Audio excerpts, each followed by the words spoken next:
Thanks, Kat. I'm going to click go live in now. Well, I was moving my What kind mouse. of countdown was that? I was moving my mouse and clicked. I was like, now it is. Now it is. Good evening, ladies and gentlemen.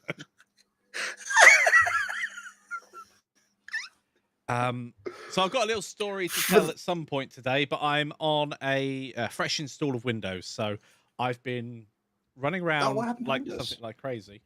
I installed a new hard drive and wanted a fresh start because I'd not had a fresh start on Windows for years. I just carried the installation forward and I thought, I'll have a fresh one. So, no sound. Why is there no sound? 1 minute. Is that just Jared? Wait. I can hear it. Okay, you can hear it. I'm going to turn me on my end as well. Oh, okay. Yeah, it's just Gerald. Okay. So for those of you who don't know, the reason why I was giggling when the feed went up was Michael was there going, okay, I think we're just about ready. I'm going to click go live in now. Just in case you didn't catch right at the beginning. Worst countdown ever. Oh dear. Yeah, it's absolutely fine, Jared. It's good to know that we're all up and running and working. So this evening, we're going to be playing with texture painting. Jan's going to chill in the background and ask me questions that you guys ask as we go. I might have a gander over there. Now, I've not set up my Stream Deck yet after reinstalling Windows, so there might be a few bits of faff as I'm trying to move things around and switch scenes where necessary. And tonight, we're going to be having a look at texture painting in Blender. We're going to start off with the very basics, what it is, how to set something up, and towards the end I've got a plan, and we'll leave it at that because if it goes wrong I won't tell you it was my plan, and there we go. It'd been perfect. You do something and that would have been your plan. Before we do that, we didn't have a stream last week because we had heat record temperatures in the UK, which I know some people were very confused by, but it's only 40 centigrade. With the infrastructure we've got in this country, that's lethal. Like my house has got walls a foot thick made of brick and tiny windows with no ventilation. Like 40 degrees is really dangerous. Mikey, how did you survive last week? Did you do okay? I filled up the paddling pool and sat in the paddling pool. I became sea life. Did you put tea bags in it? For 2 days I became sea life. It was brutal, wasn't it? I ended up with heat exhaustion. And I was really careful, but oof. Yeah, I mean, I had fans going and I got a little air conditioning unit and it kept the temperature down in this room, but only a little. I might see if I can convince my landlord to put shutters on the outside because apparently that really helps with the heat. Like closing the curtain on the inside is good, but eventually the heat that's trapped behind the glass will leak through. Yeah, well, it just becomes a little storage heater. Hello, Daz, and all the other people that have been typing hello to. Hey, awesome. Yes, it has been a stressful week with the heat. Let's put it that way, and especially kids, because if you've got kids, you'll know they can be crazy and just want to run around. And trying to tell them that's a really bad idea when it's this hot. Also, drink loads of water. I don't want to drink loads of water, please. I don't want to go to hospital. I had the other problem. These two would just sit in the bathroom or in the kitchen the entire time going, wow, wow, which is their call for water. Actually, it's not. It's more like, wow. It sounds the same to me. Like they do this sound like they're dying. Like, what's wrong? I'm a little bit thirsty. Yes. So yeah, we'll crack on with some texture painting, going through what everything is. I don't think I've got any announcements at the moment. Oh, I've got a little teaser. So I was speaking to Erin last week. Yes, it must be last week because today's Monday. I'm fine. And yeah, we're starting to put together the new version of his Geometry Nodes course. We're going to go for two different things. We're going to update the current course. So if you've already got the current Geometry Nodes course, you'll get a free update to version 3.3, I think is working, 3.2, 3.3. And for everybody else, I suppose, that's taken that course and wants to further their knowledge, he's also working on a more advanced course that's going to go into much more depth. Awesome. And yeah, I'm really looking forward to it because he is a While master. on the subject, according to Juan, because I finally tracked down the source of the thing you said to me, they're hoping to get Godot Alpha 4 into beta next month and stable by the end of the year. Now, until it's stable, I don't really think it's worth starting to record courses because we're just going to have to go back and start over. But the moment we feel it's stable enough to at least get it out to the early access peeps, we'll start work on that. I just want you guys to know we haven't forgotten about it. We're still very excited about the whole thing, both the Godot 4 action RPG and the unnamed Godot discovery thing, learn, do stuff for you people. The big new beginner course for Godot. Right. That's what I said. So yeah, we're excited about both of those. Yeah, I'm excited to get my teeth in. It's still been a bit crashy, so we're on Alpha 11, I think it is at the moment, of Godot. 12. 12 now. Oh wow. Okay, Yep. we're moving on. And it's still been a bit unstable when it comes to the sort of like not the import process, but managing textures and transparency and things like that. So I'm hoping that we're going to be in a position where I can also start doing some Blender to Godot specific stuff as well. Really soon. It's one of those things. It feels bad to create content that only lasts maybe a week or two, and then they go and change something. So, especially if it's paid for content, that starts to, you're chasing your own tail at that point. Right, I think it's time for us to hop on over into Blender. So let's go ahead and do that. Hey, hello, you wonderful blenders. So, hey, here I am floating in the void. I'll turn this on and off if someone shouts if I'm actually blocking something on the screen. And what I will do so it looks like I'm not disappearing. Your cube is all black. Hmm? Your cube is all black. I know, right? What's wrong with it? It's not the default cube. So we're going to start by just explaining what texture painting is. And you probably have guessed that it is painting with textures. So we've got a cube. So this cube here has already been unwrapped. And we'll go through all this process in a bit. But this is the default cube. It's already unwrapped. And this is its UV layout. And texture painting means that you can paint on any surface and it paints the texture. And we can do painting on either the texture side of things itself. So we can, if you're very good at drawing, you can pop a smiley face in. And there we go. We've now got a smiley face on our cube. And you'll notice here that the orientation of some of the faces isn't always how you expect it to be. And we'll talk a little bit to begin with about UV unwrapping, because that really is, well, it's the first thing you need to do anyway. And it can be a bit hit and miss when you're doing it, especially when it comes to beginner work. So let's actually start off by creating a brand new Blender file. And we'll stay with a cube for the moment, because one of the things I don't want to do is start faffing around making models, but we'll do something like that towards the end. So we have our default cube here, and a default cube or any of the primitives that you can add all come with a UV unwrap, which is why when you go to a different workspace, so at the top here, in fact, I've noticed that this is slightly small. So let's go to Edit and Preferences and make this a bit larger. I usually go for a resolution scale of about 1.3. It causes me a few problems because I have to scroll, use my scroll wheel to go across these header bars at the top. But it's much better for you guys, especially if the resolution drops down on the stream. So if we go to the UV editing workspace, we've already got this UV map, and you might be thinking, oh, this looks different to what you just had a moment ago. And that's because I'm in edit mode at the moment. So if we were just in object mode, you wouldn't see it. When you're in edit mode, you will see it. And what we have here is what you probably call a traditional cube unwrap. And each of these squares that we have on the UV editor window represents one of the faces on here. Now, one of the things that you can do when it comes to UV editing workspace is you can stack these on top of themselves. And then, for instance, you can have all of the sides all look the same. In fact, that might be a good exercise in a bit. Say you were creating a crate, well, you might want all four of the sides to look the same and the top and the bottom to look the same. And so you can paint once and use it in multiple places. And I'm a big fan of reusing stuff wherever possible.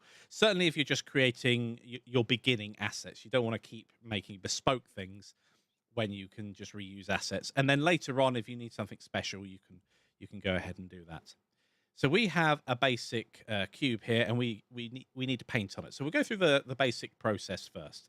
Now, when it comes to unwrapping your model, assume we didn't have a UV unwrap. So we're starting from something that you've made yourself.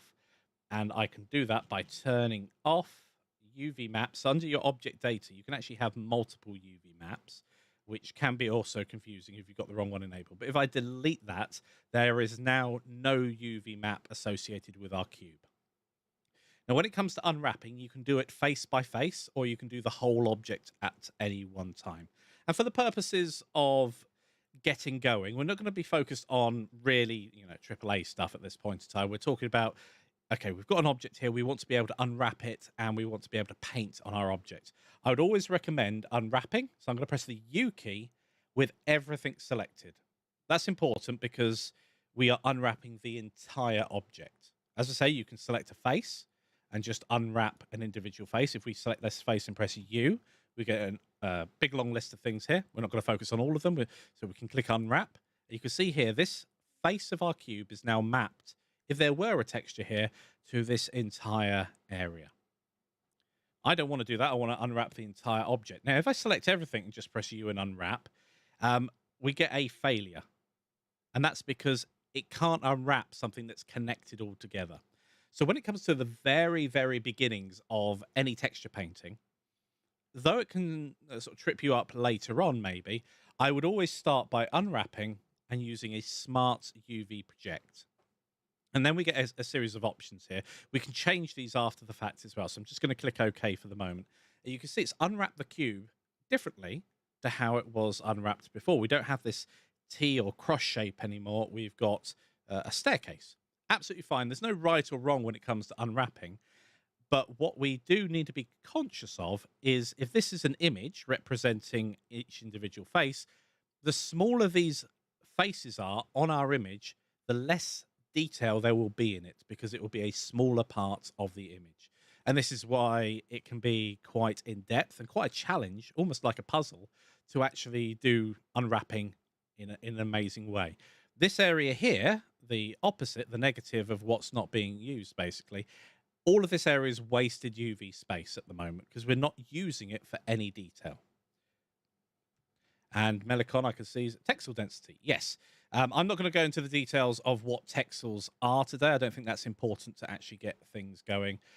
But it's a great discussion to actually have when it comes to averaging out your scene's detail.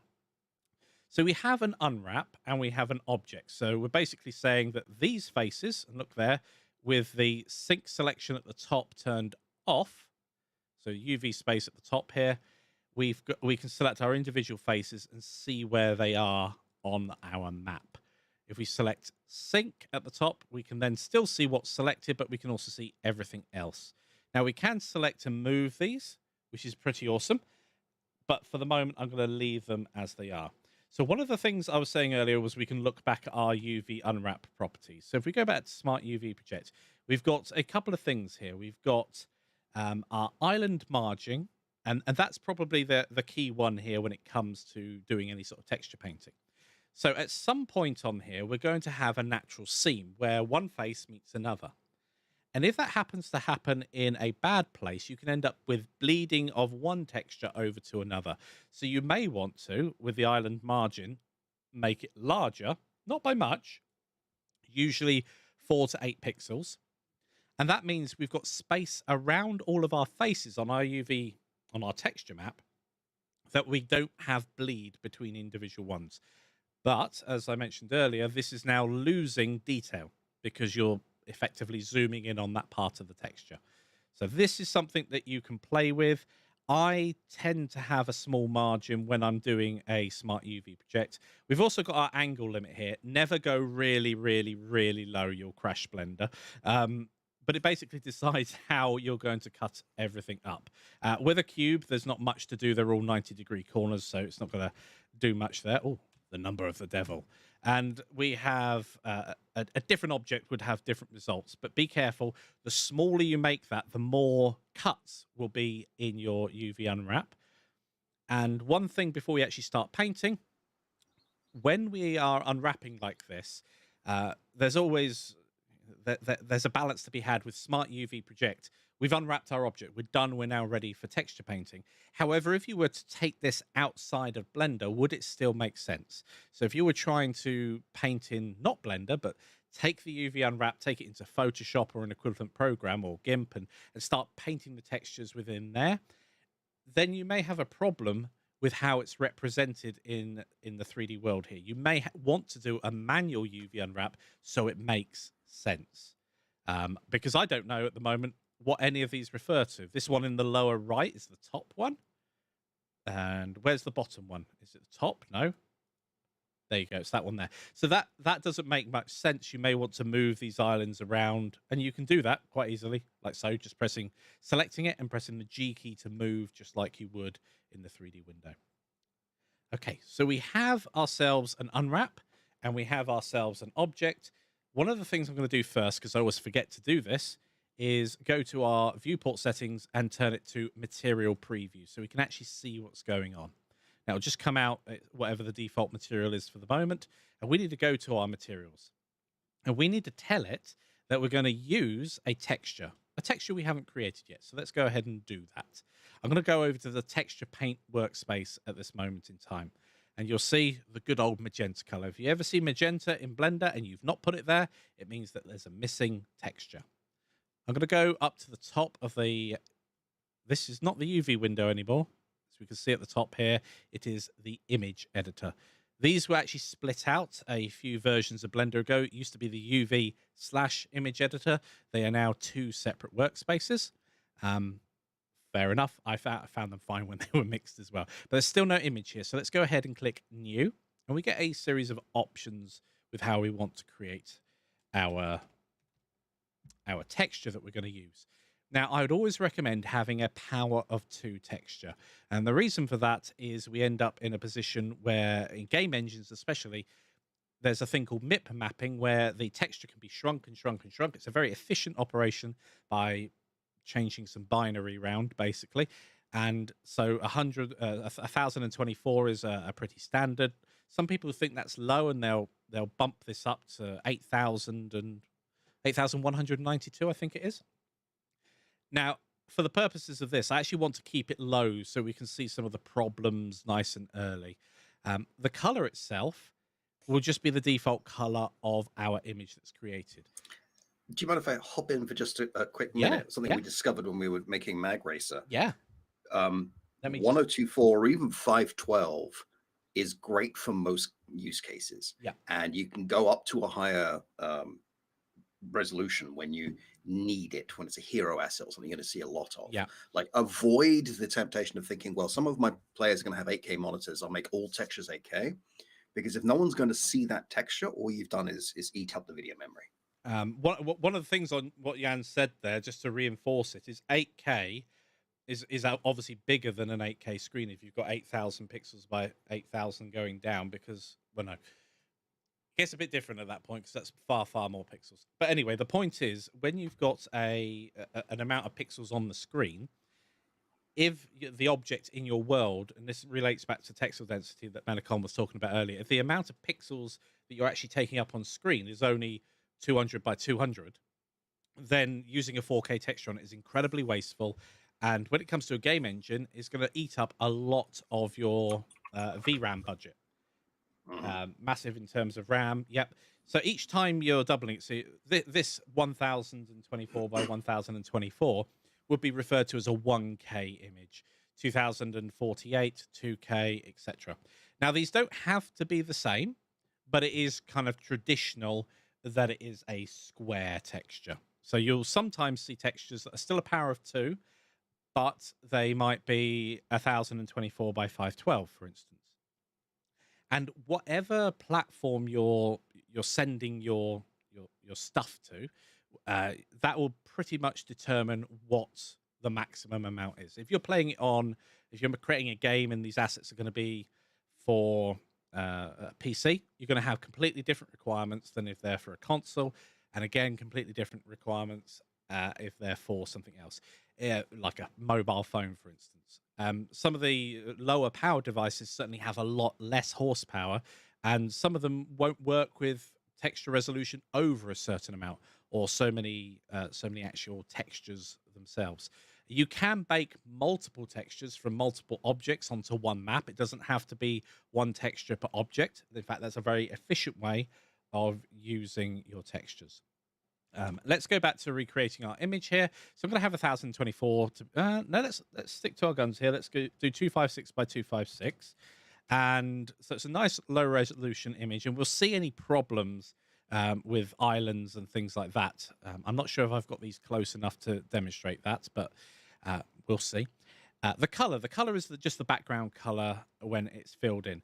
Now, it's entirely up to you. I actually prefer with a lot of things to have an alpha value of nothing. So you actually start with a completely transparent image, but it does depend on what you're doing. If you're painting a load of foliage and leaves, let's say, you're trying to make a texture for leaves, perhaps starting with a sort of a darker green or something, so that you're not going to accidentally miss an area and have it transparent or black or whatever the background color is. Anything you miss will actually be that particular color. So in this case, the alpha would have to be 1. There's a nice little comment from Daz as Yep. well, where the preset images for size, like the color or number grid, are great visual guides for showing what faces relate to what. Yes. So that's the generated type coming up next. So the generated type here, we've got blank, which is create your own image. UV grid gives us a good they do different things. So the UV grid shows us uniformness. So let's just do the UV grid for the moment and come back later on, and let's call this UV grid so we know which texture it is. Grid. There we go. So let's just do this and go okay. We get this, and you've probably seen this before, and this is a great way of seeing the texel density on screen. The other one also does that, but it also gives us an idea of image size and distortion. Because this is a square object, we're not going to see very much in the way of distortion, but it does help us see it with more curved objects. And what you can end up with is areas being all tightly squished or stretched out, and that can lead to some horrible looking artifacts when it comes to your textures. Now we'll leave this here for the moment, and we'll go and swap things out actually, and then we'll come back and start actually painting. So we have our UV grid over here, but we've still got a pink object. Now, there are several ways of sorting this out. I'll show you a couple of different ways. We can scroll down to our material properties here. We've got a material assigned at the moment, and then we've got a texture. Now, this is a great distinction. A lot of people say texture when they mean material, and these aren't really interchangeable. They're fine when you're just chatting about something, but when you're trying to be specific, a material is a description of how light interacts with the surface of an object. That's it. It doesn't have any texture information or anything else. It can do, but it doesn't have to. That's why we can have this object here. Well, it's pink at the moment. It's expecting a texture. We can have an object there and just color it. And in fact, we've done lots of things where we just have a single color in our scene, and we're not actually playing around with textures. But what textures allow us to do is per pixel control a value. All textures is they are literally a map of bits, a bit map. And if they're color, they've got 3 separate channels and maybe alpha as well, so you can have transparency.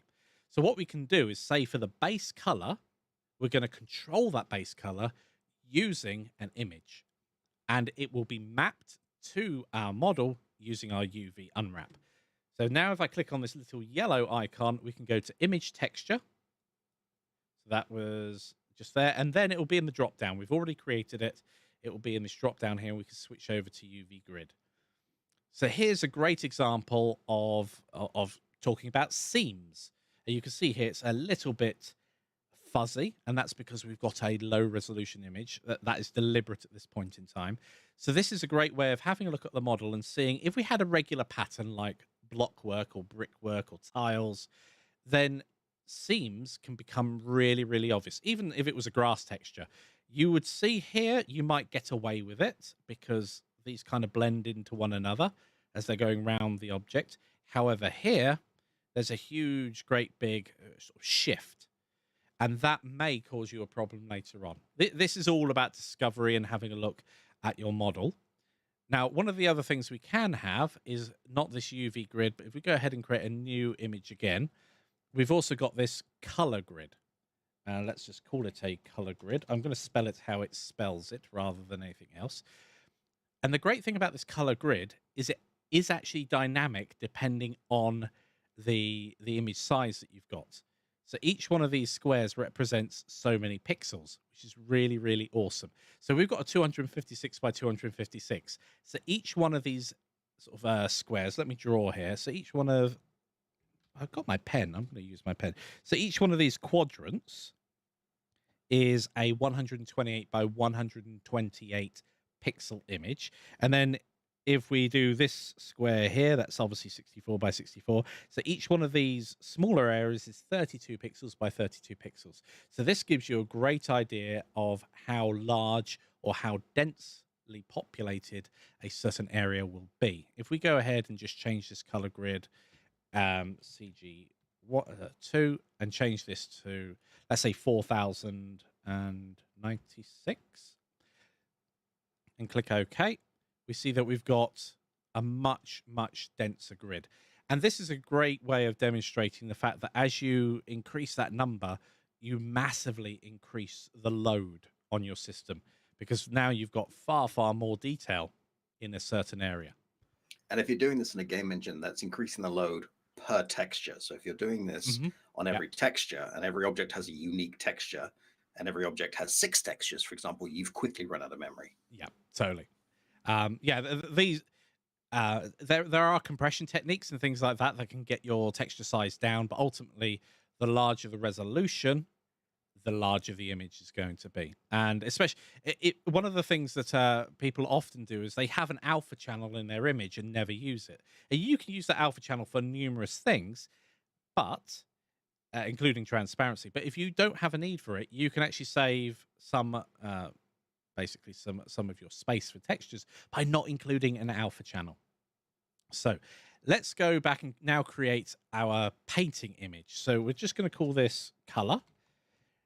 And one of the things to bear in mind here is that certain game engines can have different prefixes.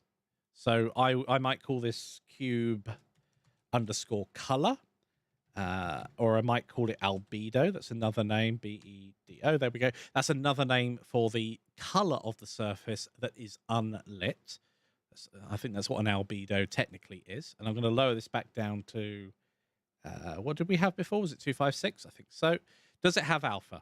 I'm going to say yes, because I'm going to create it transparent. So we've got an alpha value here of 0. It doesn't matter what the color is. And then I'm going to click OK. And zoom. Oh, did I have... I'm a monkey. I'm a real monkey. I didn't change this back to blank.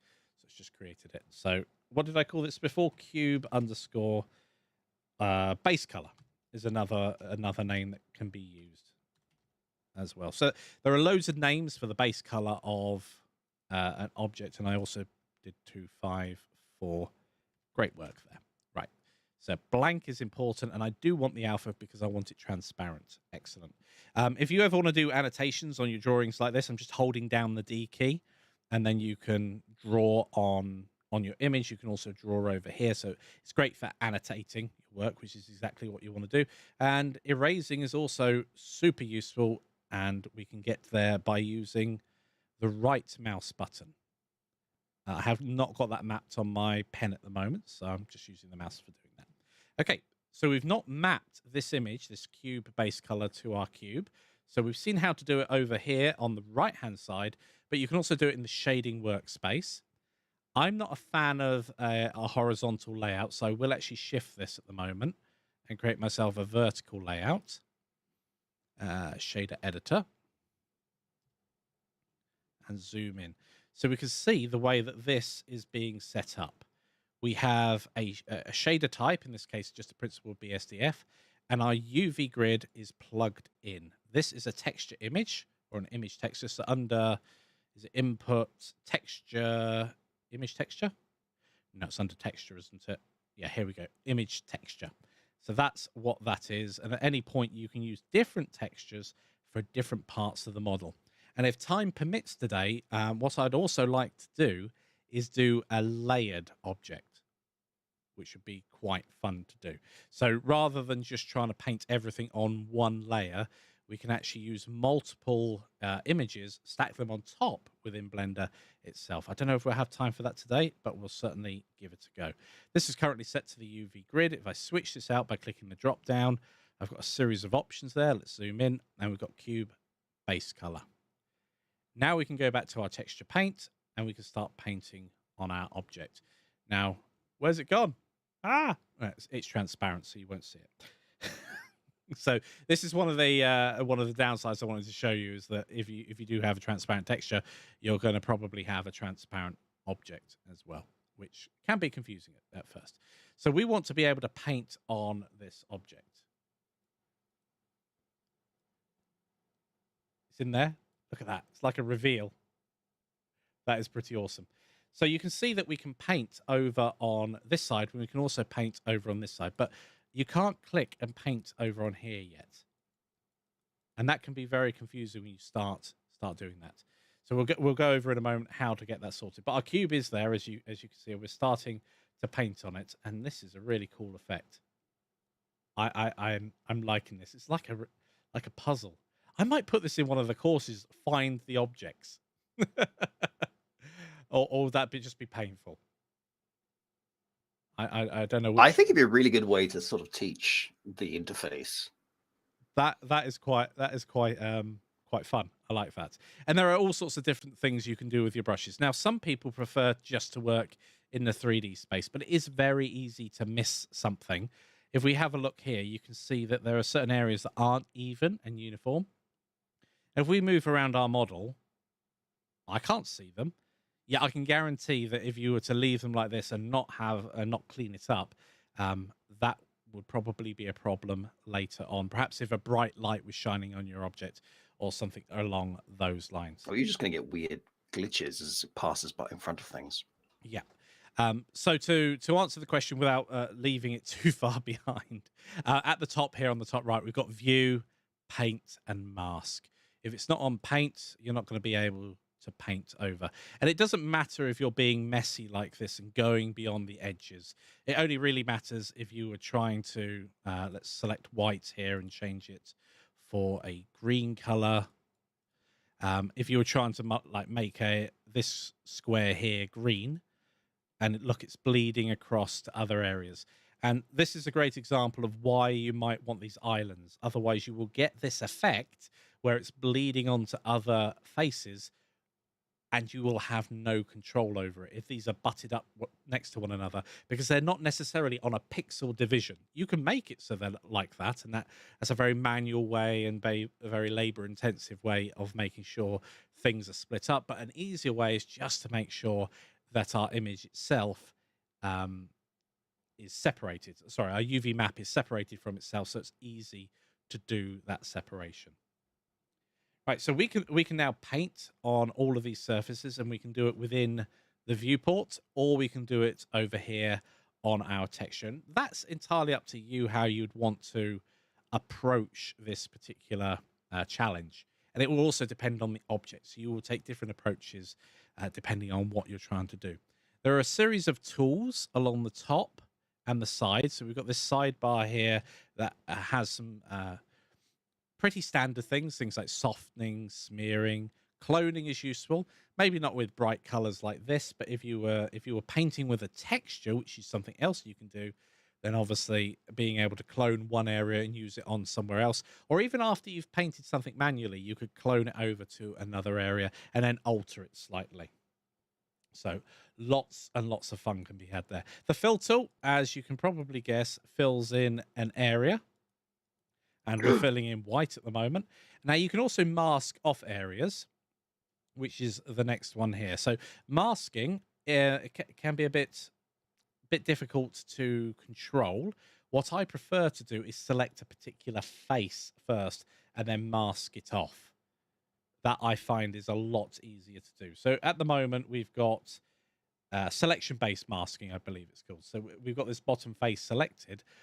But if we start painting, we can change our mode at the top here. So this mode selector at the top here is very similar to the paint selector, the paint mode at the top here. So we've got paint, and then we've got mask, and you can't really see what's going on in that particular instance. Let's switch that back to paint, and this one back to there's lots of different paint modes. We do want texture paint, that is important. So yes, when we're dealing with our mask here, we can actually, you say it's missing a stencil, we can actually change. This is where having this size size of font can be challenging. So we can have a different stencil mask. So we can use another texture basically in order to mask out a certain area and be able to color in on that, which And is really just to useful. be very clear for anyone who's watching and wondering, when Yep. we're masking out a texture, I mean, I can explain this, but Mikey, when we're masking out a texture, what does that mean? Where something is and where something isn't. So if you're what a great example that I love using is your hand. You know when you're a kid and you drew around your hand, Yep.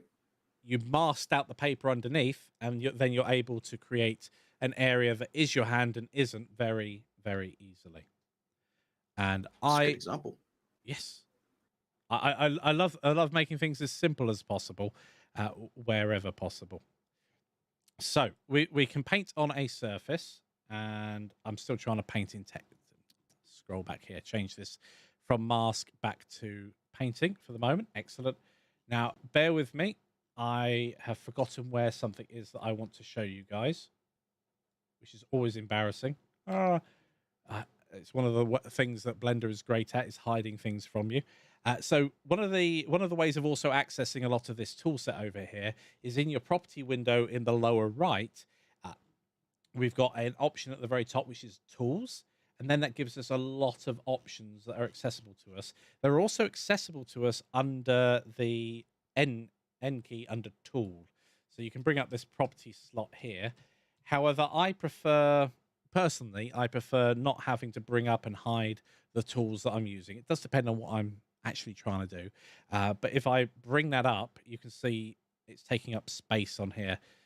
It's 6 of one and a half dozen of the other. If it's over here on the side, it's permanently there. So if we're painting something in and just want to fetch a different color really quick, that gives us a lot of space and a lots of flexibility to go backwards and forwards. One of the things that you can do is work in full screen mode by selecting any particular window, hover over it with your cursor, control and space, and then you're actually filling up your entire screen. And then maybe going backwards and forwards with this is just as quick and useful. I want to show you the different options there of accessing different tools. Let's bring this back in because I'm going to show various areas here. I think having this open on the sidebar is quite useful. You can also pin some of these areas. I don't know if that's a feature that's coming up. It looks like it is because I can't see the pin icon. But you can make your custom kind of layout in the future. I think it's on some of these tabs already. There's a pin icon, so it keeps it there no matter which workspace you go to, which can be incredibly useful. Brushes are a great topic, not one for today, but what you can load in is different styles of brushes. So if you wanted something that looked a bit more grass-like when you were painting, rather than this circle with a bit of fall off to it, then you can change that there. In fact, let's go through these slightly because these are all really useful. There's only one brush by default with Blender, but if you have more brushes, it gives you slightly more options when it comes to painting in general. Most of the time when you're starting, it's not going to matter what you're using anyway. Related to that, because Yep. I was wondering a little earlier, Yep. can you do layer painting on this system? Layer painting is not something that's built into Blender by default, and if we have time, I'll show. Well, I'll whatever we have time-wise, I'll show the basics of setting it up, even if we don't deep dive. Oh, okay, so it is still possible. It's just not in there by default. Correct. Okay, interesting. It's possible, but it's a shader setup that we need to do. We've got our blend mode specifically for our brush, and these will be things that are familiar to you if you've used GIMP or Photoshop in the past. There's loads of different varieties. In general, you want it left to mix unless you're doing something specific. The ones that I like using are mix, which is just you're painting over like this. Then we have a couple of other options. Multiply is one that I quite like using, but it's going to multiply it and just get darker as you go through. And then we've got, where is overlay? Overlay is a way, here it is. Overlay is a way of making things lighter. Now, you'll notice that as you're painting here, it doesn't have quite the same effect. You can see it's giving us a different color because it depends on what's underneath it first. You can see that it's sharpening up the edges of these pixels. And so it's making a very light blue. So it's a great way of lightening certain areas. But what, as Jan was asking earlier about layers, I actually prefer doing these things on a different layer because Blender doesn't have an amazing workflow because it lacks those layers by default. It means that if you want to darken an area or lighten an area, it's destructive. We can't go, well, let's just have a layer that's devoted to an overlay or a multiplication. But I'll show you that towards the end. In fact, how we do it for time so I can judge myself. Oh, wow. About 20 minutes. Yeah, wow. Doing great. It might be a bit longer than the hour today. Well, let's dive in straight away to let's use this cube, and instead of just going through this area here, let's make ourselves a crate. But we're not going to use anything other than the default cube to do this, and this will also have a bit of a workflow to it as well. And I've accidentally closed this down. I thought I just minimized it, but I didn't. So, how would I go ahead and create a very, very basic crate? I would have the sides all the same, and I'd have an individual top and bottom. So let's think about how I could work with that. So I have our UV islands here. In fact, I might go over this real quick and make sure it is all one color. Oh, selected the wrong one. I wanted image editor. Let's go to paint. And do I want blue? Probably don't want blue. Let's go for a more neutral color to begin with, and just get rid of everything that's on there, so we're not being distracted. So I've got a couple of sides. In fact, at this point, I need to switch to the UV editing. I preferred it when it was all in one space, you see, because I didn't have to switch like that. So we've got 4 sides, 1, 2, 3, 4, and then this one's the bottom, if I remember, and this one's the top. So we want these 2 to be the same and these 4 to be the same. So what we can do is select that, press G and move it. And we could try and stack it perfectly on top, but that is a fool's game. What we want to do is scroll along here and turn snapping on. And then we can either use increment snapping or vertex snapping.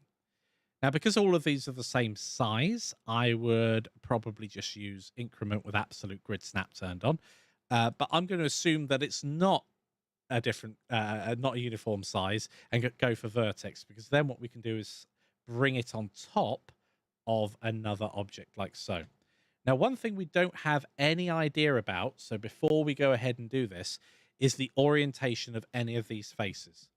And so this is critical, because if I'm doing a box and the box is going to look the same on all of the sides, and one of those faces is 90 degrees, it's going to be a pain to sort out later on, or potentially really just look bad. So let's go and put an up arrow on these. So texture paint, and I want a smaller brush actually. There's a couple of ways of approaching this. We can actually change the brush itself so it is smaller. So we can open up the tool shelf here, go to its radius and turn it down to maybe, I don't know, 6. That seems good to me. Let's have black, and then we can paint. It's much smaller. Or we can use the F key. Now, F will make it larger and smaller, like so. In fact, white on white, I must remember this. Let's make everything black, so then we can see the tools that we're using. So F changes the actual size of our brush, and then Shift and F controls the strength. So how much of that color is going to be placed down. You'll also notice there's this wavy line at the top, and that is the fall off of the brush. So it's going to be strong towards the middle of it, basically, and it's going to fade out, which is what we see when we're using. That's why it's got a fuzzy edge. You can have a much sharper brush as well, and depending on what you're doing, you can play around with that fall off. Now let's switch back to white for a moment. Let's have a radius of 3 pixels, and let's go full screen on this. I mentioned that earlier, and whilst doing this, let's focus on it. Let's just put a little up arrow on each one of these faces, and then we can actually have a look on our model and see which way these actual faces are oriented. Shift, sorry, not shift, control and space to get that back. We can come here. So it looks like all of these sides are facing the right way, which is perfect. Now, is the top and the bottom facing the same way? It is. Excellent. So we've done a sanity check, which means that anything that we're about to paint will look the same on the top and the bottom. But if you wanted it to perhaps be mirrored on the bottom instead, then you might want to rotate this face 180 so that it was facing this way instead. So let's do that just as an exercise here. So we need to pick the bottom face. So we need to be in edit mode in order to do that. And I'm going to need to be in the UV editing workspace as well. We've got this face here. With it selected, we're going to rotate 180. Now, the image itself is not going to rotate, but its projection on the cube will do. So we can see here, it's there, and now it's facing the other way. And just to make sure, if I rotate this, you can see that it is indeed rotating on the bottom, which is pretty awesome. I don't know if you can animate UVs, as in UV islands. I know you can do distortions and everything. I wonder if That'd you be can... really interesting. Probably computationally heavy because you're remapping something on the surface of the object rather than manipulating the texture itself. So we certainly won't do that at the moment. So I've got those reflected as so. Awesome. So the next thing that I do here is give myself an idea of what I want to do. And painting in monochrome is absolutely fine in terms of like the style that we're going for. I want to go for a basic color. And then with my layering, I'm going to add things like shadow later on. So we've got more control over what's going on. Now, we will have more textures to deal with, and then we'll have to bake them down at the very end. So that's what I'm going to try and do over the next 20 minutes or so. I can't guarantee that it's going to be that quick. Right, so UV editing, I now need to stack these on top. We're happy with how things are looking, so we can start stacking them. So I'm going to grab this with the G key, put it on top of the other one, and all of these, I'm going to move them so they're on top of one another. And then we can just do a quick sanity check, and all of the sides are the same, and the top and the bottom are facing the right ways. So we've mapped everything how we want to. And this is why UV mapping, it more than just a simple cube here, can take quite a while, and it can be quite a puzzle in order to work out. Melicon says, yes, you can animate UVs. That's how they do water materials. Excellent. There we go. We've got ourselves an answer. I wasn't talking about the UVs themselves. I was actually talking about the UV mapping. I don't know whether we can animate the positions of these within Blender itself. Although why you'd want to, maybe just a pure academic exercise. So now I'm going to box select or border select our entire grouping, because otherwise I'll end up moving it away, and I don't want to do that. So everything there, scale.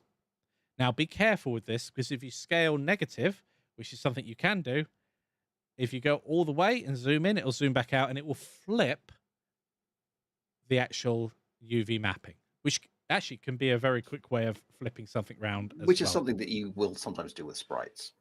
Exactly.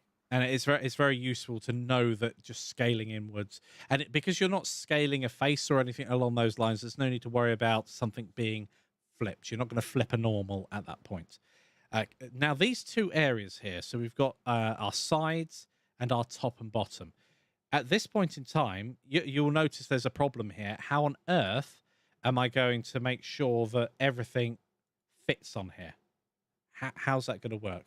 And with this basic geometry, it can reveal some things nice and early. So if I pop this one here and border select around there and scale that up and try and pop it here, there's a little bit of overlap here. And so whenever you're perusing on the internet and you're looking for models, 3D models, keep it clean, we end up with something called non-overlapping UVs. So what we've got at the moment is overlapping UVs.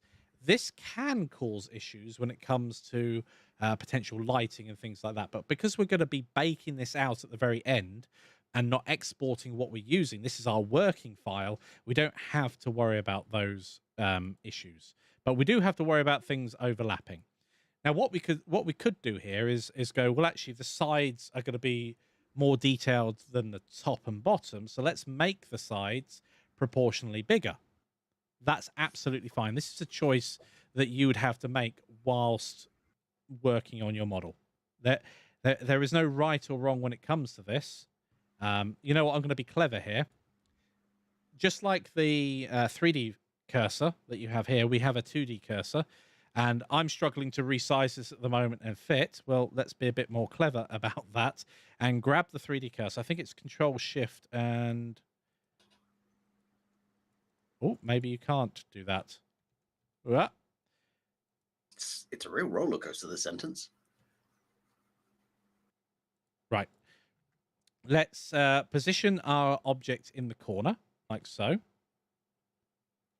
And we could turn on absolute grid snapping to make sure that it is snapping properly. So we can go to increment, absolute grid snap.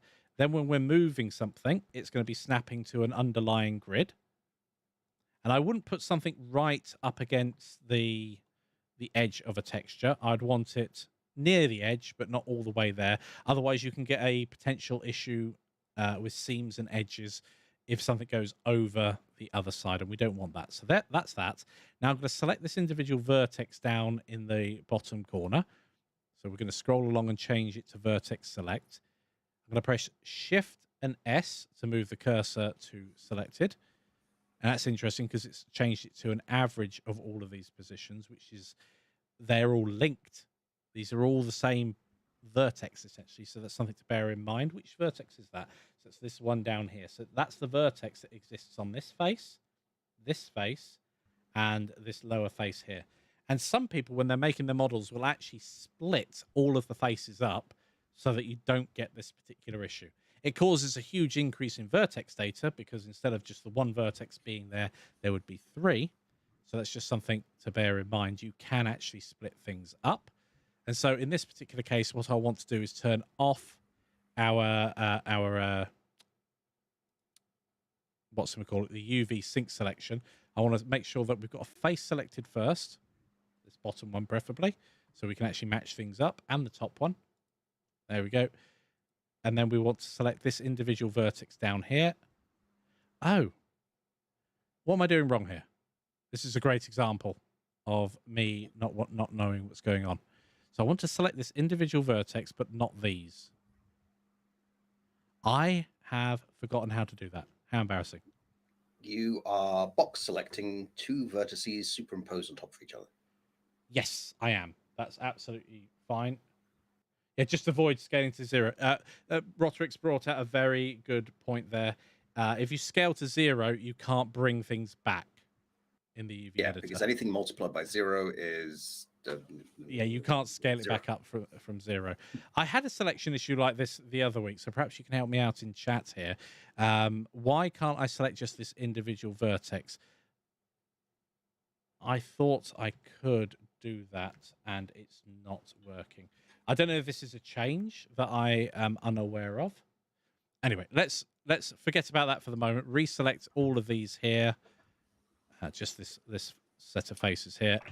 I was hoping to scale along using the 3D cursor as space, but instead I'll just sort it out manually. Not everything goes to plan, hey? Okay. That looks good enough to me. Let's get on with the actual texturing itself. So we've got a nice large area here for our sides that we want lots of detail on. And then we've got a smaller area here for the top and the bottom. So what are we going to do? Well, I'm going to actually paint Smiley faces. I'm not going to do smiley faces. I'm actually going to do smiley face. I'm going to do a very, very simple...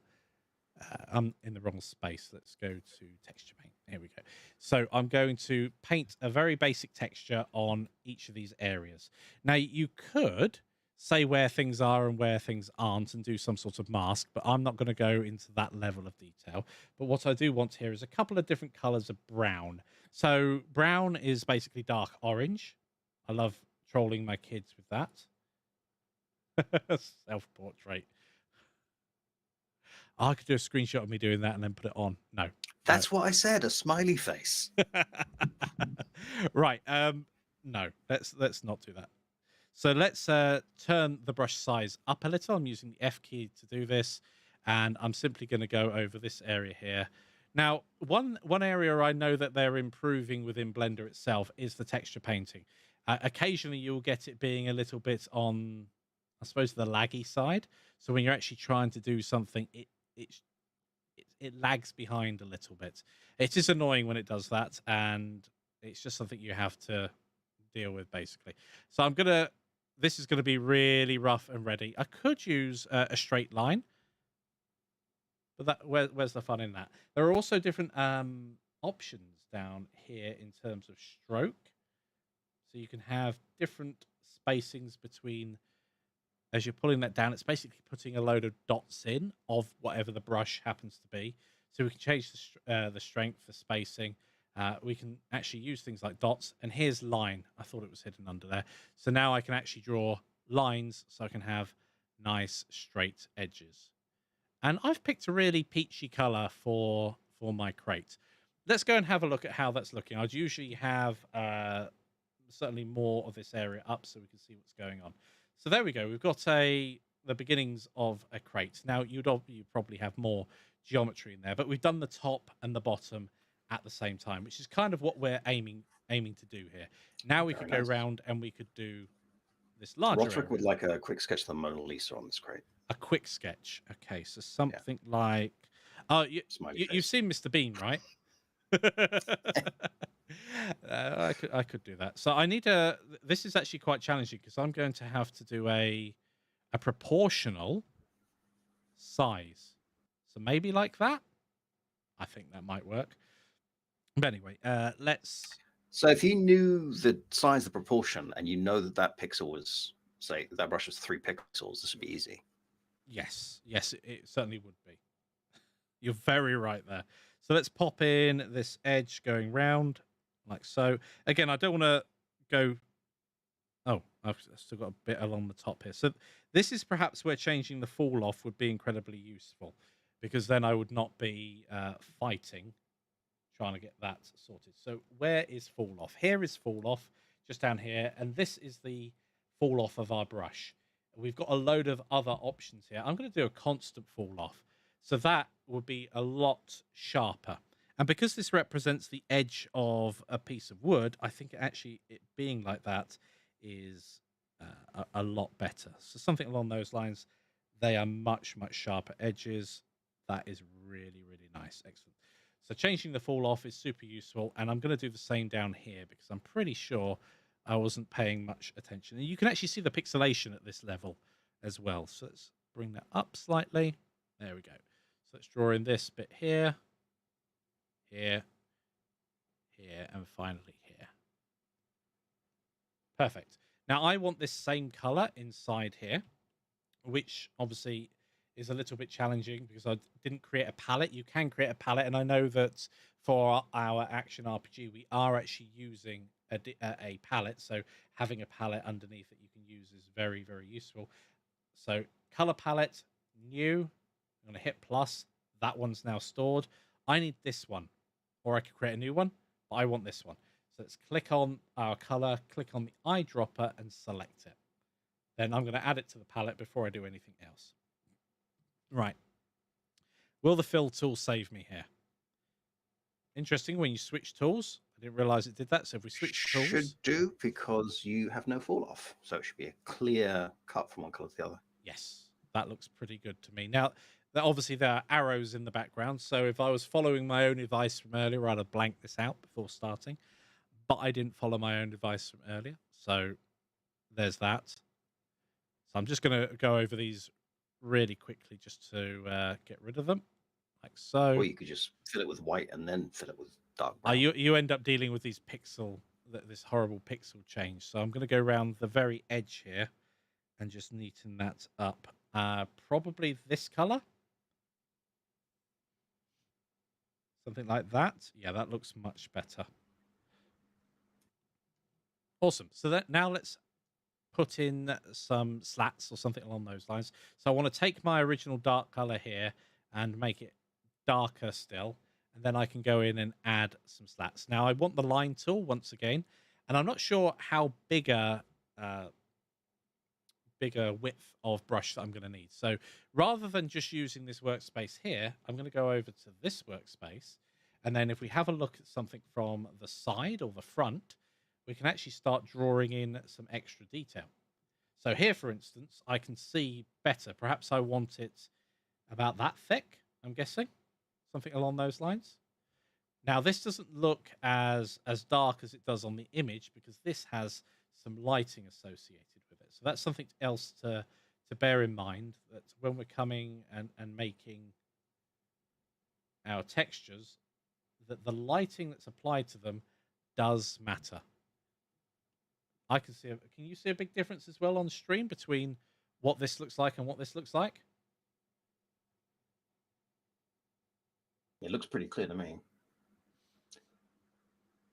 Yeah, that'll be the ambient lighting. Yes.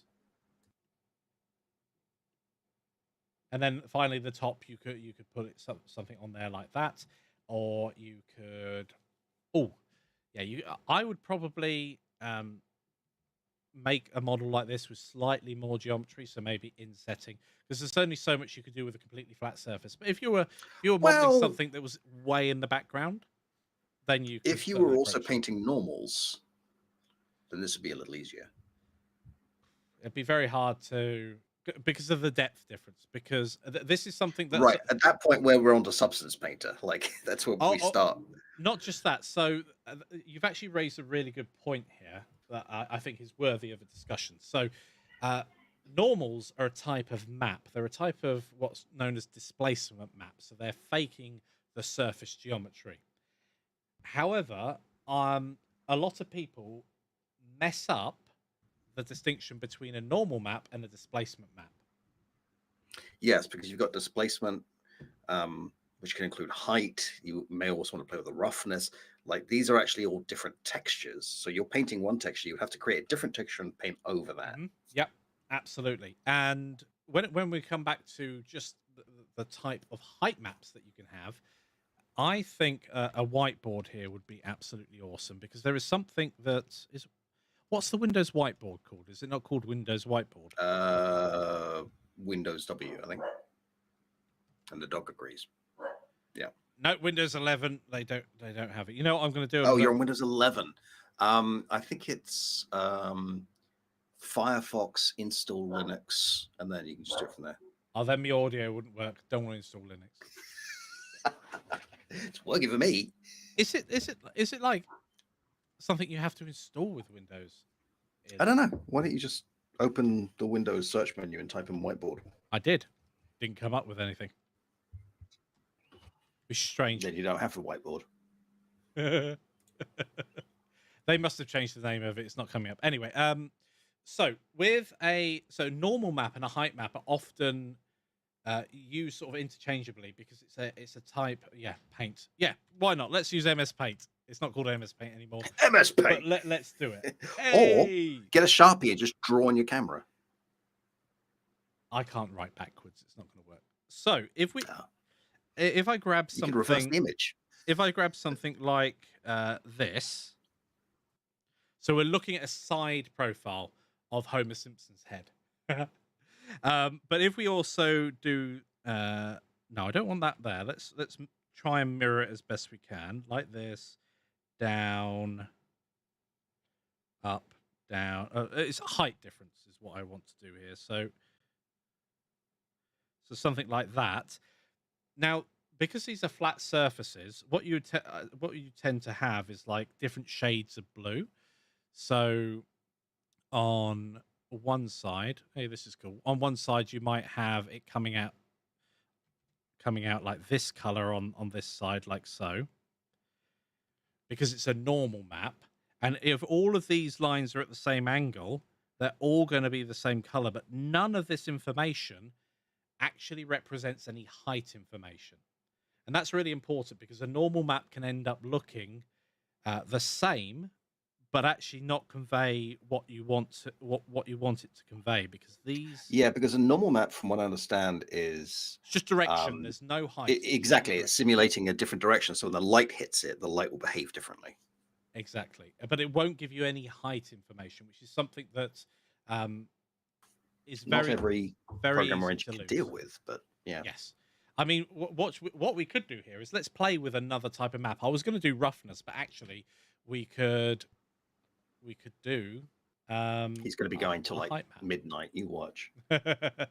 So we got another image texture here. Let's plug it in via, and this is why I wasn't going to do it. Let's go, and we're going to add. So we're dragging out of there. We can add in a bump, and we want it to be plugged into the height, and then we can plug that into the normal. So this is like one of the issues that people have is sometimes you're plugging a texture into height, so it's now interpreting height data, so values between black and white, as high or low. And then you can actually come in and paint over the top. So we need to create a new texture. Now you could have a different size texture for height information. That's absolutely fine. And if we were doing actual height information, I'd want it to be 32-bit float. Now, in terms of color, I actually want it as a mid-gray,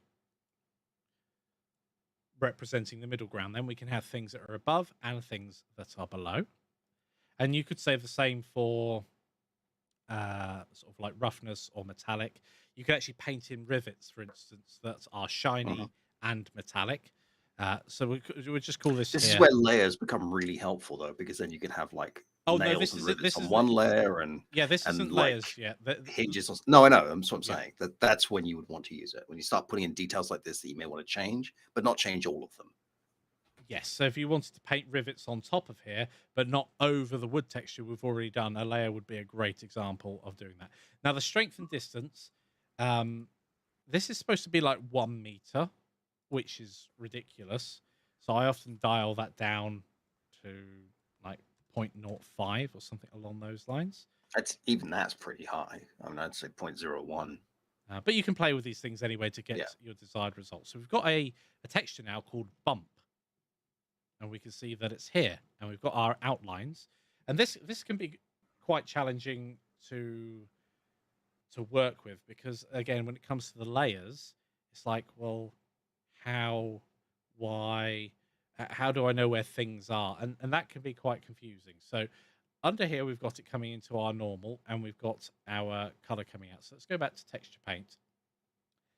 And I'm struggling with size here. I miss my ultra wide monitor.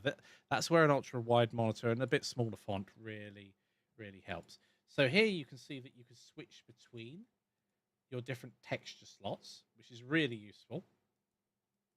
And save all images. That's something you probably want to do more regularly than I've been doing. Sorry, I do that so often. I should have saved an hour ago. Well, the thing is, with this texture workspace, it's actually easy to lose your work, and I've done it more often than I care to admit. So one thing is, on your image over here when you're working on it, image, save it regularly. Alt and S is the shortcut, and I tend to, when I'm working on a model, not always, but I tend to make sure under File, under External Data, we're automatically packing resources. Therefore, the texture itself is stored in the blend file. Now, this has the side effect of ballooning your blend file. So if you've got a load of textures that you've downloaded and you've put them on a model, and then suddenly you pack resources, you can end up with a huge blend file that's just repeating information. So that's not always a great thing, but automatically packing files is very useful to do. Now, the question is here, can I see both of these at the same time? This is not something I've played with, and often it's a case of using the geometry. So if I had inset here, I'd actually have physical geometry that I could match up with my lines and painting that I've done. So perhaps I've shot myself in the foot by making it so simple at this point in time. What do you think, Jan? I think I should unmute my microphone. I think you can make it work. So I believe in you. Go back to material. That is a little bit annoying. I'm missing something there in my knowledge of the texture slots. So I want to be able to paint on top of this, and I can't see it. That is going to cause me an issue.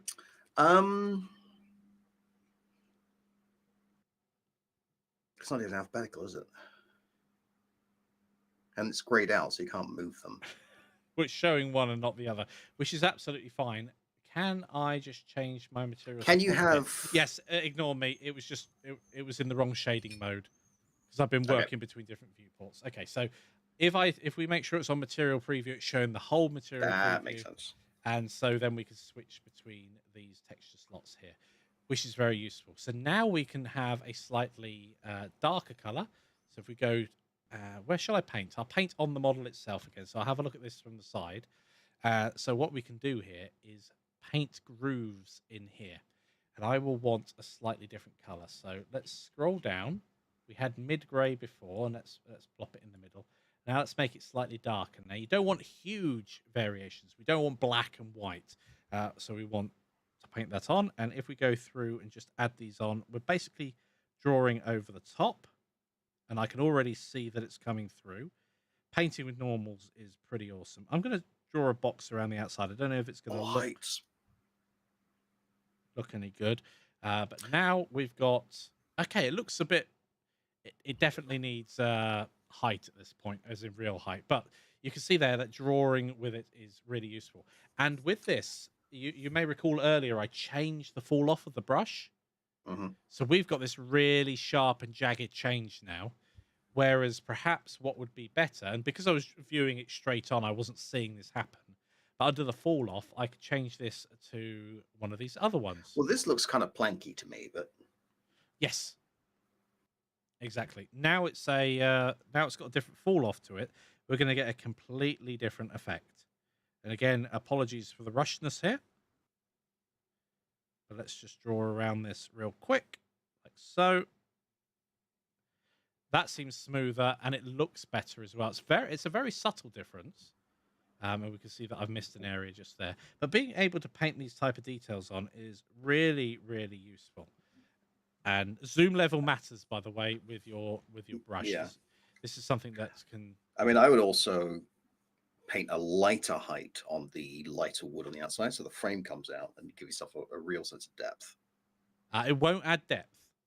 Well, no, the illusion of, I mean. Yeah, the illusion of depth it can do. And that's one of the things you have to watch out for with such simple objects like this.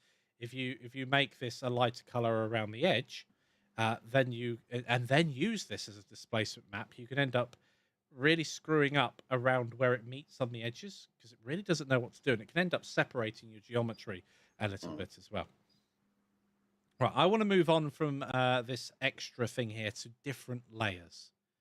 Because one of the things that I think is really useful to know is how to manage different layers in Blender. So we're on our shading workspace, and what we need to do, if we want a different layer when it comes to our base color, and it's often the one that you want a different layer with. You don't necessarily mind adding in extra dots on the bump here where we might have rivets. So let's do something like rivets around our model itself. So we want another base layer, and we want to mix them together. But how do we want to mix them? Well, that will depend on what you want to do. So I'm going to do a mix RGB. And then I'm going to plug these two in. So these are coming down. And what you'll end up with, if you're not careful, is diluting the image. So there are a couple of different mix modes that you can play with. All of these different mix modes here. I'm going to leave it as mix to begin with, and then take it from there. So if you were faking some ambient occlusion or edge wear and things like that, you might not want to use a mix. For some ambient occlusion, you might want to use multiply, so any areas that are slightly darker than white end up more shaded quite naturally. So I could have done these lines here that we were playing with using that technique instead. Not going to. I'm going to leave this as mixed for the moment. And then over here, we're not going to use the cube base. We're going to use a new image. So let's go ahead and create ourselves a new image. Same size as before. I'm going to call it, Cold 2 to begin with. I'm just going to leave it transparent as well. So under the color, change the alpha down to 0 and make sure the alpha is checked. And click OK. Then in our shading workspace, we can change this to Cold 2. And then before we do anything else, I'm also going to save that. So Alt and S, you can save it to the disk. Here as well, save it to the disk. Now this is obviously different from what we were doing before. It's all just in Blender, but I can just, let's create a path here and call it live stream. There we go. I'm going to save that in, and I'm going to do the same for the other images as well, because this is how you would take them out of Blender and work on them externally if you wanted to. So let's save that as well. And if we save as, interesting, because it was already saved within Blender, I could not save it outside of Blender. Have we got another one? Bump. Okay, let's just save that as well. File, save as. Oh, it's called it a UDIM. Nice. Save. Okay, it wanted the thing that I deleted in it. This is something I've not played with in Blender yet. The UDIM stuff. It's a way of having multiple textures I on was thinking I need to start playing with UDIM. on one UV map. Yeah, very useful. Not a general workflow that. It's very new as workflows go, from what I understand. Not new as such. It's more high end. You would use it a lot in definitely AAA stuff, but for low poly stuff, I don't think you'd ever use a UDIM. I might be wrong. But I can't see a use case for it. But anyway, shading. We've got our Cull 2 coming in. So under Cull 2, we can start doing some stuff. And when we're on, for those of you who don't know, UDIM stands for You Don't Imagine Monkeys. Helpful. Thank you. I can't. No. Universal Scene Descriptors USD. Those will be coming in heavy and fast. Though Universal Scene Descriptor is something that is very, very efficient, and Blender does support it. And again, it's a high-end workflow, but it's a great way of. At the moment we've got all of these different issues where you've got an FBX or an OBJ or a GLTF. And all the things associated with that, like things like textures and what else would you bake in? Bones and animation data and all that sort of stuff. Universal Scene Descriptor actually does all of that for us, and as the name suggests, is universal, which is pretty useful. I want to start painting some rivets. I'm going to paint them around the top. I spent a lot of time on the side, and there are a couple of ways that we could actually do the rivets themselves. So I could obviously draw a line like so. I'm going to make them darker rivets and place them along something like that. But I want to make sure that I change my spacing. So under stroke, I'm going to do dots. Actually, can I just do a line and then change the ratio, the ratio down here? This is live testing at this point. Oh, that's nice for jitter. Spacing is not what I want. As a percentage of I can't remember where it is. I'm going to go for. Sure, it's not spacing. Might be. Oh, I need to turn my jitter down. That's far too high. And I need to have a look at what I'm mixing at the moment. Yes, it is spacing. Perfect. I'm going to set it to like 300% for the moment. I could have left it as 299.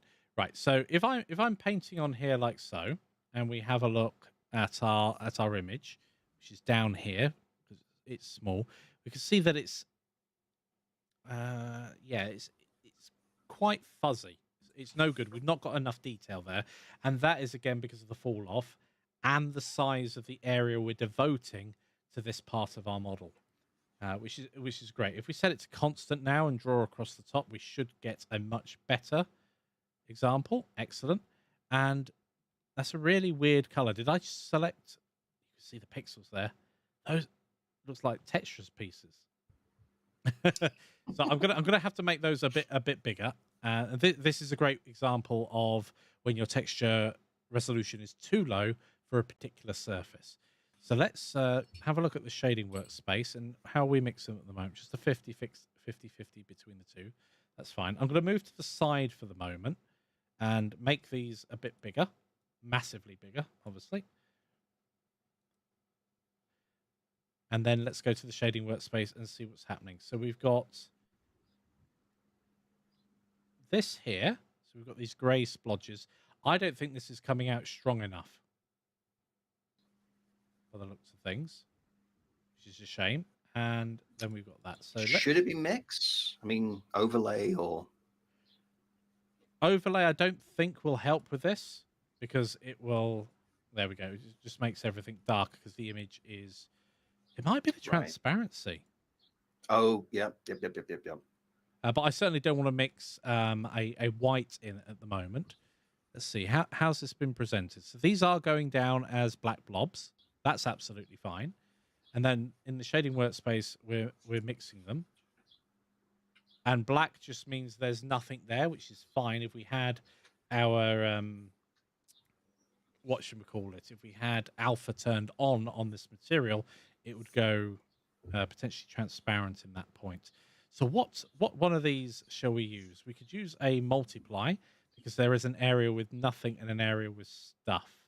I think that would be a good example of a multiply. So if we go back into our texture paint here and actually start off with a white canvas. So let's change this to paint. Paint in, make our brush bigger. I'm going to need a color. Oh, I could just, no, I'm not going to fill it. Let's go white. Just going to do dots for the moment. Color that in. There we go. Now, if we go back to, what did I have before? Line and 300% and black. And then make this a bit smaller because that's far too big. Something along those lines. If I now draw it across, perfect.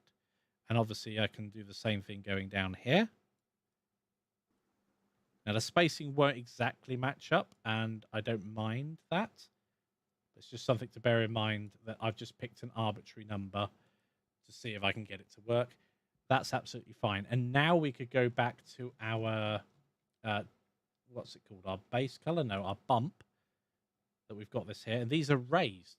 So we can come to our thing. Mid-gray was what the actual background is at the moment. So let's make it lighter. Now, this is where you might want to change the fall off from not constant, but something, maybe a sphere. If you imagine that's the profile from the side. And now just draw over the top of everything that we've got here. Oh, look at that. It's already caught the lighting. That's really nice. I need to add in that last one, don't I? Oh, and that one, it didn't quite work. But now we've started to have those rivets coming to the surface. And of course, you can keep repeating this process over and over again to get more and more layers. In retrospect, as I've mentioned at the beginning, I will, if I was to start this again, I'd definitely come in and make some extra geometry. In fact, as a complete experiment, let's go to our layout here, go to our material preview. So we're just focused on our object. Let's go into edit mode and actually bring that in like so and bring that down. See how much, oh, I should have done both at the same time, but you know what, hit and miss. Let's see how much detail we can add and it not, oh, I wanted to insert there. Sorry, my keyboard is so far away from where it is normally. Okay, so this is an example where my painting is not square. So with that in mind, we could probably select all of these faces, inset in, press I twice if you have it going like that. And then I can't just grab and move because look at what happens then. Start stretching our image. However, I wonder if under our tool and options, where the correct faces when transforming will solve this issue. It does. I'm glad it does. Okay, so this is a manual process here, and in general, oh, I want to make sure I'm looking at that from exactly the side, otherwise that's going to bite me in the bum later. So yes, when you're working with any model, typically your UV unwrapping comes after the modeling stage, not before or during. It comes after. So this is definitely a do what I say, not as I do moment, because this sort of thing is not great workflow, but perhaps you do need to repair something. Alt and E, faces along normals. Let's push that in ever so slightly and see what we've got. Okay. That seems to be all right. It's certainly better. I've gone in too far at the top here. But if we go to our UV editing workspace, you can see what's actually happened and why it's a potential problem. Because we've now got lots of extra geometry that we don't have any control over. or very, very little control over. But we can solve some of that because we've actually got areas of our UV maps still available and free to play with. So actually, I think this is a good area to finish up on. What happens if you do need to do this? Because there will be from time to time a moment where you've finished off and you're like, oh no, I need to do that one extra area. Well, we can do that. At the moment, this individual face here is mapped to an infinitesimally small area on our model, just here. That's not great. We can't control that. That's going to be whatever the color of the pixel is at that particular point. And that's it. We won't be able to have any additional color information or anything along those lines. But these ones themselves, because we've got space on our UV map, there's no reason why we can't come along. We could do them individually. I would not recommend that. But we could select them all. And I am going to mark a seam here. Or, no, I'm going to unwrap them all individually. So I'm going to press U to unwrap and just click unwrap at this point. So we're now manually unwrapping. If we were to do a smart UV project, it would destroy everything. It would do a new unwrap and wreck. In fact, let's just do what happens if we do that. Well, we've smart UV unwrapped these areas here, and you can see that it's, well, interesting, but it's not desired at this point. But it has actually unwrapped them as 4 individual areas for me, so that's fine. But if we had everything selected, that could potentially cause us an issue. But because we're not putting detail on any of those areas, we can put this on any part of the image that we're not currently using. And then if we go to our tool set at the top here, under paint mode, to be in the right area, and have a look at the color texture, base color, here we go. We can see that this is black. We don't want it black. We probably want it the same color as this top area. So in texture paint mode, we can actually paint that on. And they're probably easiest to just dump the color straight onto our image over here. So let's go to texture paint, make sure that we're on the right image. And then we can select the right color because we actually put it into our palette earlier. Let's open it up. There's our palette. And then we could come in. Oh, and we've not got the right brush type. So let's come in here. Where is it? That's down at 10%, and then we should be able to color it in. I'm going to make it the whole width and just go down like so a couple of times. And there we go. We've got the right color. And we've got a potential issue, you could call it that, around the edge here. See that we've got this fading. Now, this is a great example. If that was a highlight, we could actually highlight these edges and start adding extra detail along those lines. We're not going to do that at the moment, or darkening in the corners just here. So that's something else we could do. Or we could paint directly onto this, or we could add it to another layer. That's entirely up to you. But this rough edge around the outside here, if we go into edit mode, we can select a face and then see in the UV image editor which one we are looking at here. And it's, if you notice here, there's overlapping UVs. This face at the top here, if we move it around. Oh, thank you. Well, excuse Alexa for coming in and disrupting the stream, but there we go. So yes, we can come in here and maybe manipulate our UVs rather than trying to paint over the top of it. So we've manipulated that. We've moved it out of the way of that darker area, and we could potentially do the same with any of these other things. Or we can move it into a darker area. We can move around our UVs as much as we like, but remember that this will destroy things in other instances, and that can be horrible. So just bear in mind that you generally do UV unwrapping after the fact. If you have to come back and start doing this type of work, then it's usually more hassle than it's worth doing. It can be very much easier to just start again with that particular instance.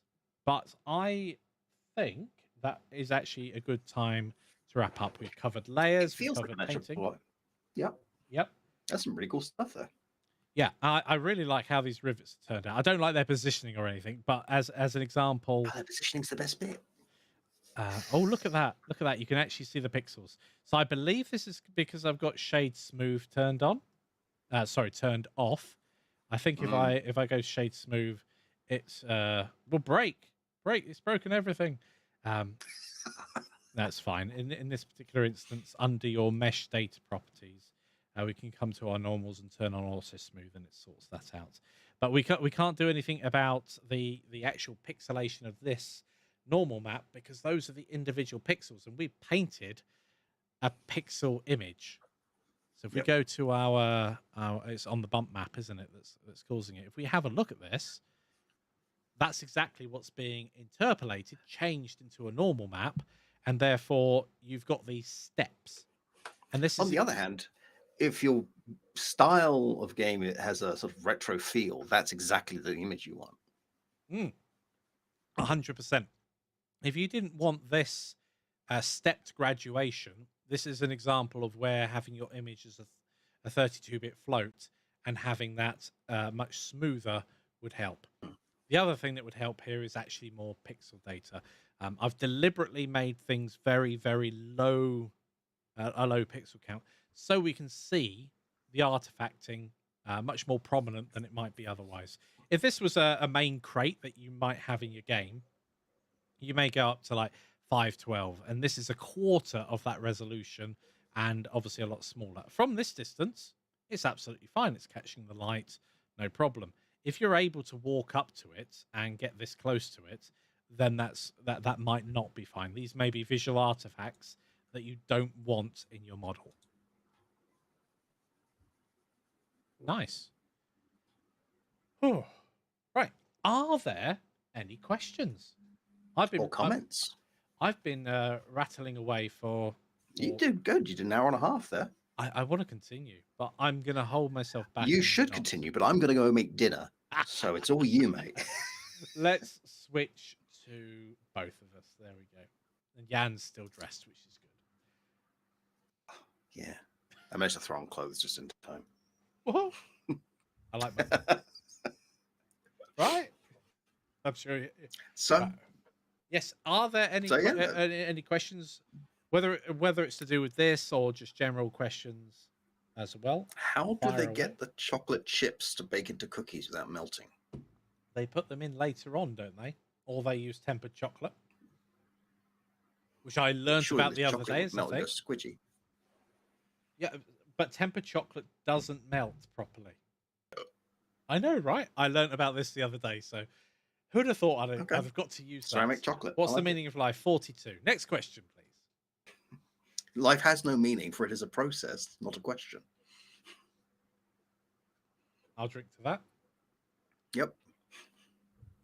Man, I should have probably had more of this as we went through. You should have done. I got a question. At what stage would you say it's better to consider a third-party tool like Substance Painter or ZBrush? It's a very good question. Roderick asks Fortitude. I'm going to say yes, please. It's a very good question because obviously those tools are paid for tools. So there's a barrier to entry, either a monthly cost. Do they still do the perpetual license? Well, you've also got things like Materials Painter, which isn't quite as powerful, but there's Armory, I think, which is actually based upon. There's Mixer, yeah. So there are lots of different options. In fact, Mixer is a completely different workflow. It's very easy to get your knickers in a twist with Mixer because you basically have to separate out your individual areas. So if you wanted an area that was metallic and an area that was not metallic, dielectric, you would use not vertex colors, but you'd use a color ID map in order to control that, which is a topic for another day, I think. Yeah, lots of things you can do with this type of technique. I think to begin with, I don't know, because I mean, I like the fact that layers are very powerful on Substance Painter, and that it comes with so many very interesting brushes. And when you know how to use them, you can get great effects. I need to get I need to try Armory again. I believe that is the one that's based upon Blender, and I'm not sure if it has layers built in. There are add-ons and tools that can help with this process massively, as there are with most facets of Blender. And I would say if this was something you were doing lots of, and you're Yeah. working on a commercial project, definitely, I would start to think about purchasing tools that help you out. Like for just using tools outside the rudimentary brushes and everything else that we've got in Blender. Um, Even though you can buy brushes for Blender or you can import your own brushes into Blender, there are certain license things about that, because there's no fundamental reason why you couldn't get the brushes from any other program, because they are just black and white images. They're high bit images, but they are black and white images, and just use it in Blender. There's no reason why you can't do that, especially if it's an open source program that you've taken them from. But if you've taken them from a closed source program, something like Substance Painter or Adobe Photoshop, then there might actually be licensing issues with using their assets outside. They could well be, yeah. So that's just something to bear in mind there. But when it comes to this sort of work, I would certainly say doing it manually gives you an appreciation as to what the tool is doing for you. It gives you a justification. I've seen this lots with like hard surface modeling, where someone will say, "Oh, you need hard ops." It's like, well, do you? Let explore the process, see if it's something that tool will speed things up. I've got hard ops.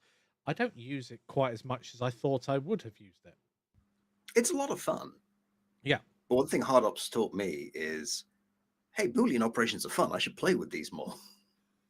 Oh, Boolean operations completely destroy my geometry. UV unwrapping is now a pain in the butt. No. I mean, there's that, yeah. One of the things that I would also consider doing when it comes to this type of modeling is to model smaller parts of an object. UV unwrap those smaller parts. Uninvited daughters interrupt Mike. That can happen. Fortunately, I've got all the lights turned on in the house. I should mention I've got some hue lights, and I turn several of them red when I'm recording. It's like, don't make it either recording or definitely live streaming. But yeah, I would certainly chunk whatever model I'm working on. So I could have made, when we were making the slats for the crate, I could have made a plank of wood, and that plank of wood could be used in multiple places, whether it was on a building, on a crate, on a wheelbarrow.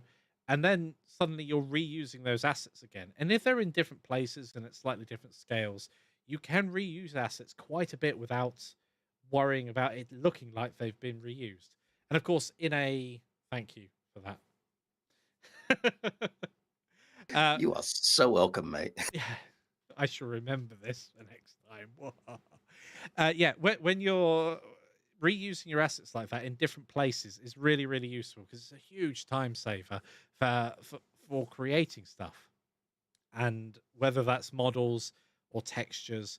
And whereas at the moment we have been creating the texture after doing the UV map, what you can also do is already have perhaps a hand-drawn wood texture, and then do I was saying at the beginning, you could unwrap individual faces, but you could unwrap the individual face, place it on the texture, and then go on to the next one and unwrap your entire model manually like that. There are so many different ways of doing something. There is no right or wrong. We've just approached it in one way today. And, perhaps looking at different textures in the future, perhaps I'll do another one of these where we do the inverse. We actually map to a texture rather than the other way around. Sounds good. In the meantime, I need to cook dinner. What are you having tonight? I am having chicken Kievs. That sounds really nice. Baked beans and fries. Oh, no, wait. I had that last night. I'm having chicken burgers with salad and something else. I had my first salad of the season today. It was very, very nice. Chicken salad. I ate far too much chicken. So I cooked myself. I'm lazy, okay? So no, I'm efficient. Let's call it that. I cooked a load of chicken, just opened the packet, dumped it on a cooking tray, and shoved it in the oven. And then I chopped it all up so I could eat it, obviously, and scatter it amongst the salad. And I found myself having a little bit more salad, a little bit more chicken. A little bit more salad, a little bit more chicken. Yep. Where's all the chicken gone? Ugly dinosaurs.